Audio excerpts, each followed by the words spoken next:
Hi everyone, this is Galen Martling. Today I'm sharing a funny card. It is a chicken card, and I'm showing some background chicken wire stamping and also Copic coloring.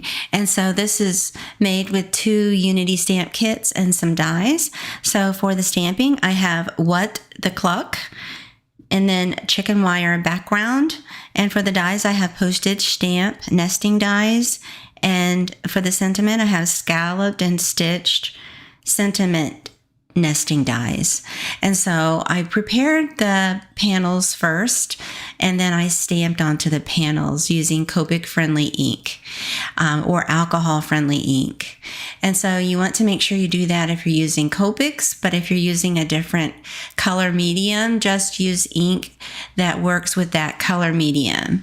So there's different kinds of markers and paints out there. You want to just make sure that they work together nicely. And so I just chose what I had on hand for the ink. I stamped in black, and then I chose the color to be with Copic markers.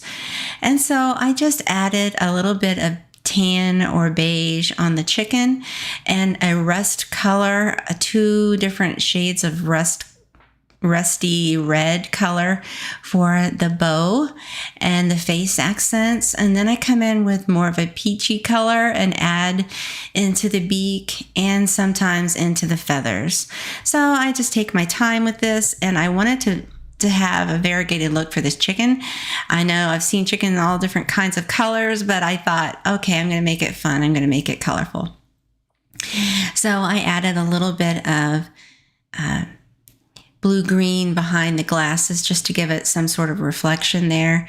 And I decided to give it a blue and teal look of feathers, if you will. It looks dark there, but I'm going to blend it in with a lighter shade and blend it upwards. And again, this is just me going crazy with chicken colors here.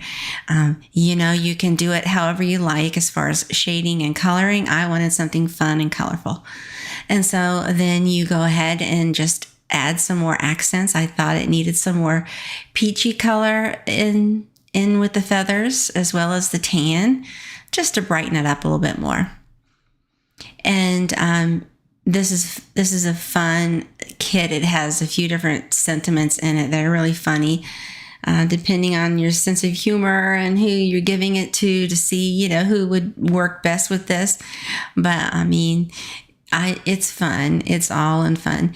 And so there you go. You just go ahead and blend it. You see, added some more of the rosy shade towards the bottom, more of a peachy rosy shade. And then again on the face and some of the other accents.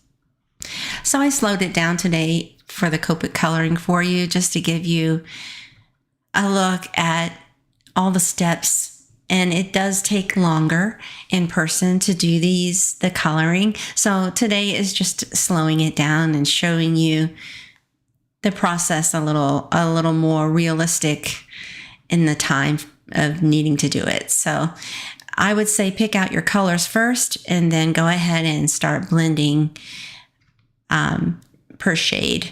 Now for the background, I used a background stamp. It's called Chicken Wire. It's a rubber stamp, and I added small cubes of craft ink and a yellow ink in different spots onto that stamp. So it's variegated. The stamp has ink on it that's variegated colors. And then I just press it by hand in different areas on that background around the chicken. You can also stamp the background first and then stamp the chicken and fussy cut it and layer it. I just want it all in one layer. So I'm just adding the chicken wire accent around that chicken. And you just, it's never going to come out the same twice when you do it this way, but it's fun. You see a little craft color there and the yellow mixed all together in different sections, because that's how I stamped it. So you can stamp one color at a time if you want. I decided to just add the color, both colors to the stamp and then stamp it. I just think it looks more natural that way for a background. And then I use flat double-sided tape. Usually I use foam tape, but I have, because the postage is so high, I have started to use flat tape more and more. And so I just use flat tape and glue for the background, the card front, and for the sentiment. I hope you give it a try. Thanks so much for watching. Have a wonderful day.